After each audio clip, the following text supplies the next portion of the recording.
नमस्कार, मैं हूं सुरेश झा। ड्रग्स केस में आर्यन खान की गिरफ्तारी मीडिया की सुर्खियों में थी और सुर्खियों में रहे भी क्यों ना। आर्यन खान कोई छोटा मोटा शख्स नहीं है। आर्यन खान बॉलीवुड के किंग खान यानी कि शाहरुख खान का पिता है। उसकी गिरफ्तारी हुई थी, एनसीबी ने उसको गिरफ्तार किया था ड्रग्स के मामले में। बड़ा मीडिया में हल्ला मचा था कि आर्यन खान गिरफ्तार हुआ है, शाहरुख खान का बेटा गिरफ्तार हुआ है। लेकिन आज इस पूरे मामले की एसआईटी रिपोर्ट आई है तो बहुत ही चौंकाने वाली है। एसआईटी की रिपोर्ट कहती है कि आर्यन खान बेकसूर है, उसके पास ड्रग्स नहीं बरामद हुआ। इसमें सबसे बड़ा सवाल खड़ा यह होता है कि अगर आर्यन खान बेकसूर था तो उसका 28 दिनों तक जो मीडिया ट्रायल हुआ और 28 दिनों तक जो जेल के पीछे रहा, उसका दोषी कौन है। हमारे देश में एक न्याय प्रणाली है, एक न्याय का मंदिर होता है, कोर्ट न्याय का मंदिर होता है। लेकिन इस पूरे मामले के अंदर देखा जाए तो जितनी जिम्मेदारी पुलिस प्रशासन की थी, जितनी जिम्मेदारी एनसीबी की थी, उससे कहीं ज्यादा जिम्मेदारी थी कोर्ट की। कोर्ट भी अक्सर देखा जाता है जब पुलिस या एनसीबी या कोई भी जांच एजेंसी किसी को गिरफ्तार करती है और पेश करती है तो कोर्ट अपना माइंड नहीं लगाती है, वो आईओ के इशारे पर चलती है। ऐसा ही कुछ आर्यन खान के मामले में हुआ है। अब आर्यन खान दोषी करार जो जिस तरीके से एनसीबी ने दिया था, लेकिन अब वही आर्यन खान को क्लीन चिट मिल चुकी है। लेकिन उसको क्लीन चिट मिल जाने से क्या 28 दिन तक जो उसने यातनाएं झेली है, जो मानसिक यातनाएं झेली है, क्या वो वापस आ पाएंगे?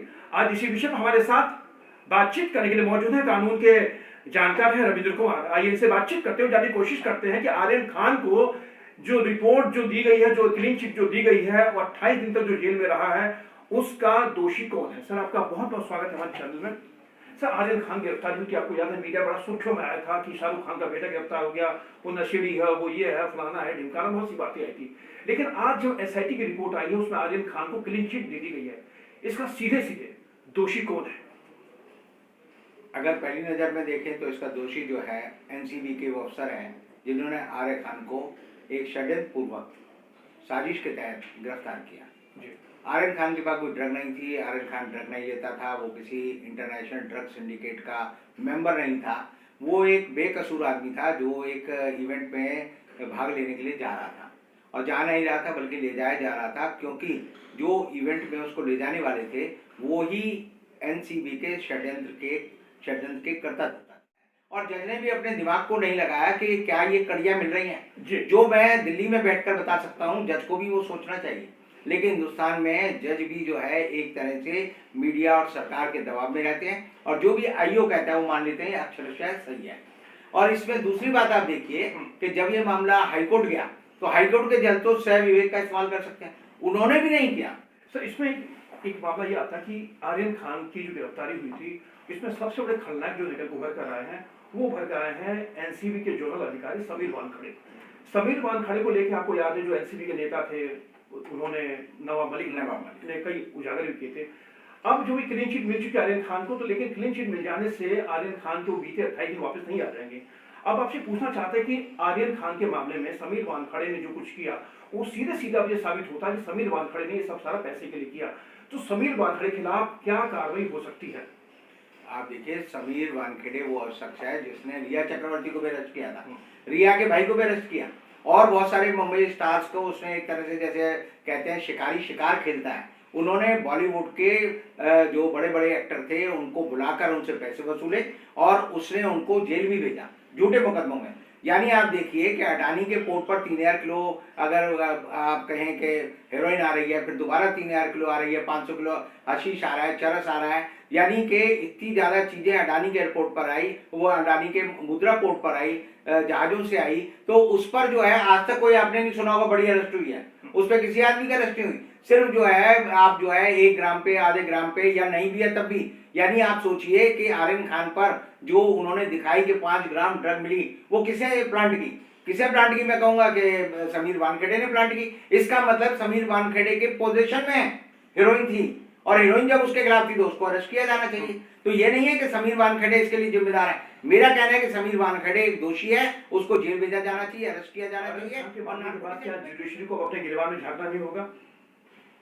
जुडिशरी को अपने स्वविवेक का इस्तेमाल ज़्यादा करना पड़ेगा और मुझे लगता है कि इसकी जांच जो है मुंबई हाई कोर्ट के जो चीफ प्रधान न्यायाधीश हैं, जो अब तो जो उस समय के थे वो तो सुप्रीम कोर्ट आ गए हैं, और इस समय वाले जो प्रधान न्यायाधीश हैं उसको उसकी जांच करनी चाहिए, और नीचे वाले जज ने भी जो किया उसकी फाइल पे भी एडमिनिस्ट्रेटिव लेवल पर जो है हाईकोर्ट को फैसला करना चाहिए। और इस पे जो है इसी तरह के जितने भी केस हैं, मेरा मानना है कि जो भी केस बहुत ज़्यादा मीडिया ट्रायल से प्रभावित हो जाए उसके बारे में सुप्रीम कोर्ट को अलग से सुनवाई करनी चाहिए एडमिनिस्ट्रेटिव साइड पे, और ये उन पर निगरानी रखनी चाहिए। और अगर उसमें लगे कि बहुत बड़ा जो अन्याय हुआ है तो सुप्रीम कोर्ट को स्वतः उसका संज्ञान लेकर उन पर कार्रवाई करनी चाहिए, ताकि लोगों का विश्वास जो है न्यायिक व्यवस्था पे बना रहे। आर्यन खान को क्लीन चिट दे दी एनसीबी की एसआईटी ने, कहा कि वो ड्रग्स केस में शामिल नहीं था। अब रिया चक्रवर्ती के मामले पे आते हैं। रिया चक्रवर्ती गिरफ्तार है, उसमें तमाम बहुत से बड़े लोग गिरफ्तार हुए थे, तो कहीं ना कहीं वो भी संदेह के घेरे में, क्योंकि उसकी गिरफ्तारी भी, जो उसके जो आयु थे, जो जांच पूरा जो ऑपरेशन हुआ था वो समीर वानखेड़े के नेतृत्व में हुआ था, तो क्या वो भी पूरा मामला अब शक के घेरे में है? देखिए, जो सनसनी फैलाना किसी पुलिस अफसर का काम नहीं है। अगर कोई पुलिस अफसर जो है ये समझता है कि मैं जो है बड़ी बड़ी हस्तियों का शिकार करता हूँ, तो वो अगर इस तरह का अपने को सोचता है कि मैं समाज को सुधारने वाला हूँ, तो वो गलत है। समीर वानखेड़े के बारे में मैं आपने पहले भी मैंने कहा था कि उसको इस जगह पर पहुंचाया किसने? इसको पहुंचाया जो कि नारकोटिक्स कंट्रोल ब्यूरो है, ये केंद्र सरकार के अंतर्गत है, गृह मंत्रालय के अंतर्गत है, तो अमित शाह का एक हाथ रहा कि समीर वानखेड़े को वहां भेजा जाए। दूसरा, मैं कहता हूं कि जब इनकी नियुक्ति हुई, जब इनको नारकोटिक्स कंट्रोल ब्यूरो में बॉम्बे में भेजा गया, उस समय नारकोटिक्स कंट्रोल ब्यूरो का अतिरिक्त कार्यभार जो था दिल्ली पुलिस कमीशन जो आपके हैं उनका राकेश अस्थाना का था।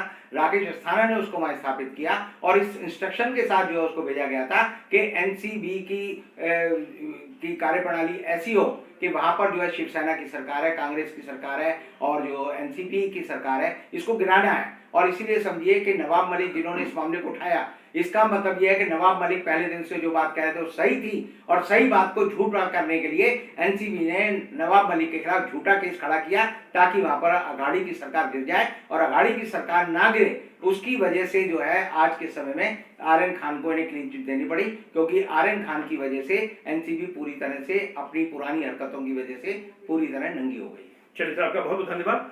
ये थे कानून के जानकार रविंद्र कुमार जो हमारे साथ बातचीत कर रहे थे। आर्यन खान को क्लीन चिट दे दी गई है कि वो उस ड्रग्स केस में शामिल नहीं थे, क्रूज ड्रग्स केस के अंदर शामिल नहीं थे, लेकिन क्लीन चिट मिल जाने से उसके 28 दिन वापस नहीं आ जाएंगे। जो 28 दिन उसने जेल के सलाखों के पीछे यात्रा जो झेली है, जो उसने मानसिक तनाव झेला है, उसके परिवार में जो झेला है, वो वापस नहीं मिल पाएगा। अब इस पूरे मामले के अंदर सबसे बड़े जो खलनायक वो है समीर वानखेड़े। देखने वाली बात यह होगी कि आर्यन खान के मामले में समीर वानखेड़े के खिलाफ सरकार क्या कार्रवाई करती है। कैमरा राजेश के साथ सुरेश झा, न्यूज़ नेट, दिल्ली।